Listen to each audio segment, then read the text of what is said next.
Tonight with breaking news in DeKalb County, the GBI has been called in to investigate a shooting. Sky Fox 5 flew over an apartment complex off South Hairston Road where authorities say a police officer shot a woman during a confrontation. The GBI is now investigating. Good evening and thank you for joining us. I'm Russ Spencer. I'm Courtney Bryant. Fox 5's Christopher King joins us live near the scene. Christopher, what are you finding out? Well, Courtney and Russ, what I can tell you is it is still very busy out here. Take a look. Police are combing the scene. They still have this parking lot taped off. Investigators placed these yellow evidence markers on the ground. They were looking at two guns that were, excuse me, they were looking at two guns that were on the scene here. Now the details are slowly trickling in. Here's what we can tell you. It happened right here at this apartment complex. It's on the 2000 block of Tree Hills Parkway. Police got a report of someone with a gun. Officers say they found two people on scene. Police say both were armed. Officers opened fire on a woman. Paramedics rushed her to the hospital. She is in stable condition. Police arrested a man. We spoke with a woman who lives here. Take a listen. It's very disturbing, especially I live right there for this to happen. You know, when I first moved here, it was quiet. It was quiet. You rarely heard anyone outside. But within the last couple of years, every so often, you're hearing gunshots. And it's scary. It is. It gives me an anxiety. Now, people who were on scene here, they had said that one of the victims, the woman, was a teenager. We have not been able to confirm that with police. Now, police did say they found two guns.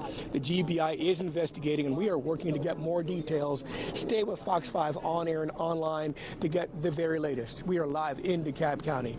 Christopher King, Fox 5 News. Christopher, thank you. We turn now to Sandy Springs, where an officer responding to a call of shots fired was grazed by a bullet. Police arrested a suspect near Carroll Manor Drive. Fox 5's Kevin Stewart has been on the story all afternoon for us. Kevin, we understand authorities are working to determine whether the officer was shot by the suspect's gun or friendly fire. Is that right? Yeah, that's right, Russ. You know, that's something that police were not clear on earlier, and we're hoping to get an update on that. I want to show you the scene right now. You can see behind me the Sandy Springs police and GBI are still on the scene. This all began around 11 this morning. Sandy Springs police got a call of shots fired. This is the scene of what followed. These photos from a neighbor who watched the takedown. She shared these pictures with us. This is on Carroll Manor Drive, as you mentioned. That officer had been shot inside the house. A bullet grazed the officer's thumb after the gunman let him inside. Police say the officer did manage to return fire and get out of the house. The gunman barricaded himself for a couple of hours. SWAT and several police departments from the area surrounded the house. The suspect gave himself up and has been taken to a hospital to be evaluated physically and mentally. His neighbors right now are stunned. I know him personally for the last couple of years.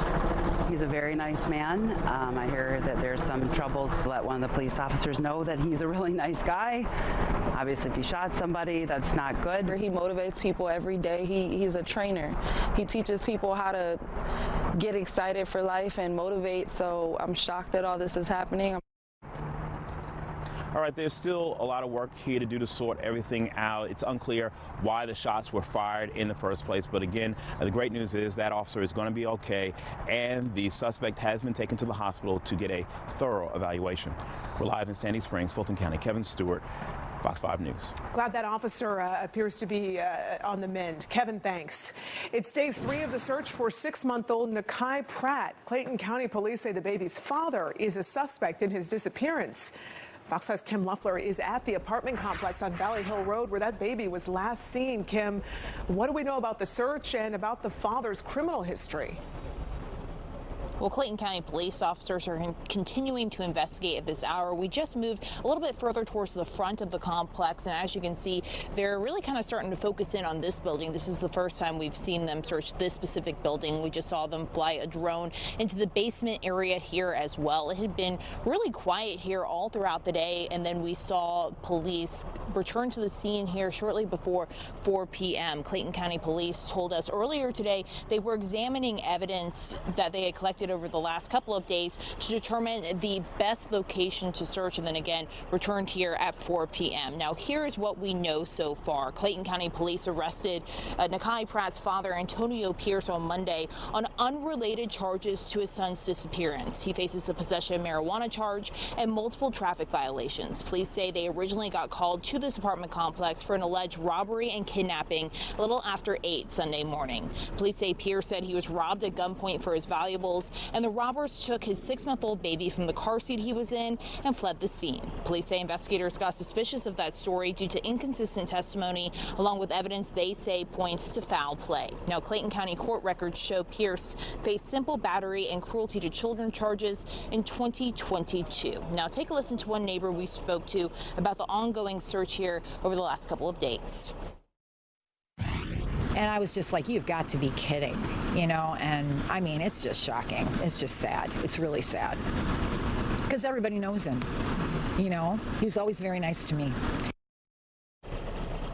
We do expect Pierce to have his first appearance tomorrow. Police say Nakai Pratt is a twin and that the other baby is with his mother, who they do not believe is connected to Pratt's disappearance. Now, back out here live again, police moving building to building here, looking for any sign of this 6-month-old baby. They were back in the back part of the apartment complex where we saw them really focusing for the last couple of days, and just in the last 30 minutes or so moved to this building a little closer towards the front of the complex. Of course, police are asking anyone, if you see this baby or know where he may be, to call 911 or the Clayton County Police Department. Of course, we will keep you updated on any developments as the search continues. Live this evening in Riverdale, Kim Luffler, Fox 5 News. Let's hope for the best. Kim, thanks. An Atlanta man will spend the rest of his life in prison for sexually assaulting a 4-year-old girl. A jury convicted 37-year-old Mario Edwin Adon Barrios of aggravated child molestation and sexual battery. Gwinnett County officers say Adon Barrios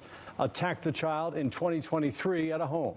A judge sentenced him to life in prison plus 10 years. Jackson County deputies have now charged a truck driver involved in yesterday's deadly 6-vehicle crash on I-85. Kane Hammock faces 8 counts of homicide by vehicle, feticide by vehicle, distracted driving, and following too closely. According to the Georgia State Patrol, 3 adults and 5 children died in that pileup, and one of the adults may have been pregnant.